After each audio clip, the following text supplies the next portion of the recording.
રાજ્ય સરકાર દ્વારા એના નિયમો જાહેર કરવામાં આવ્યા છે અને મને આનંદ એ બાબતનો છે કે અમારા ગુરુજનોની જે આ પ્રતીક્ષા જે હતી ઇંતજાર હતો આજે પૂર્ણ થયો છે.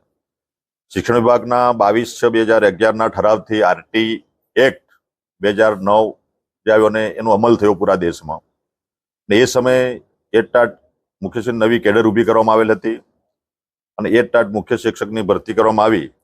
સમયાંતરે 2012, 14, 15 જે કંઈ ભરતીઓ થઈ અને ભરતીઓ થઈ અને શિક્ષક મિત્રોએ કામગીરી પણ સારી પૂરા ગુજરાતમાં કરી, પણ તેઓની બદલી માટેના કોઈ નિયમો અમલમાં આવ્યા નહોતા અને એ તબક્કાવાર જે ડીલે થયું. પણ આટલા વર્ષો પછી આપણે આ નિયમો આજે જાહેર કરીએ છીએ અને એમાં જે કંઈ બદલી એના નિયમો બદલી, બઢતી, જિલ્લા ફેર, તાલુકા ફેર એ બધી જ એના નિયમો જેનો ઠરાવ પસંદ કર્યો છે એ આપણે ગૂગલ પર નેટ પરથી મળશે.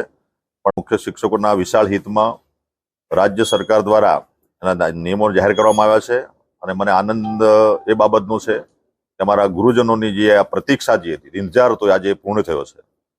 શિક્ષણ વિભાગના 22/6/2011ના ઠરાવથી આરટી એક્ટ 2009 જે આવ્યો અને એનો અમલ થયો પૂરા દેશમાં.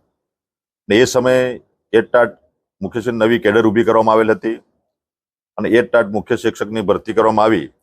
સમયાંતરે 2012, 14, 15 જે કંઈ ભરતીઓ થઈ અને ભરતીઓ થઈ અને શિક્ષક મિત્રોએ કામગીરી પણ સારી પૂરા ગુજરાતમાં કરી, પણ તેઓની બદલી માટેના કોઈ નિયમો અમલમાં આવ્યા નહોતા અને એ તબક્કાવાર જે ડીલે થયું. પણ આટલા વર્ષો પછી આપણે આ નિયમો આજે જાહેર કરીએ છીએ અને એમાં જે કંઈ બદલી એના નિયમો બદલી, બઢતી, જિલ્લા ફેર, તાલુકા ફેર એ બધી જ એના નિયમો જેનો ઠરાવ પસંદ કર્યો છે એ આપણે ગૂગલ પર નેટ પરથી મળશે.